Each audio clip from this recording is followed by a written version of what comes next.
আকশা হোসেন নিঝুম বয়স ২৫ হয়নি।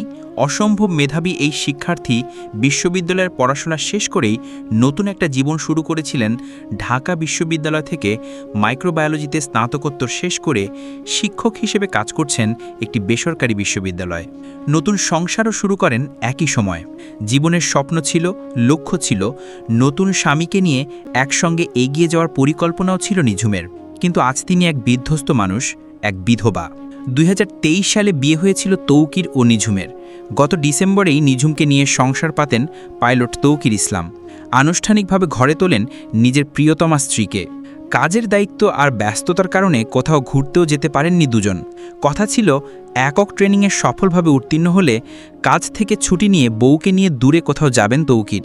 কিন্তু সব কিছু থেমে গেল মাত্র একটি দুর্ঘটনায়। ২১শে জুলাই উত্তরার দিয়াবাড়িতে বিমান দুর্ঘটনায় শহীদ হন তৌকির। নিঝুম সেই মুহূর্তের কথা স্মরণ করতে পারছেন না ঠিকমতো। তার বাবার ভাষ্য অনুযায়ী ঘটনার দিন তৌকিরের নিথর দেহ দেখার পর জ্ঞান হারান নিঝুম। এই তরুণীর কাছে জীবন এখন এক ছিন্ন ভিন্ন ছবি। তিনি হয়তো ভেবেছিলেন আগামী ঈদে স্বামীর সঙ্গে শ্বশুর বাড়ি যাবেন, কিংবা হয়তো নতুন সংসারের জন্য একখণ্ড বাসা সাজাবেন।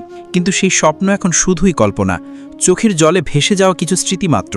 তৌকির শুধু একজন স্বামী ছিলেন না, নিঝুমের জীবনের সবচেয়ে নির্ভরতার জায়গা ছিল।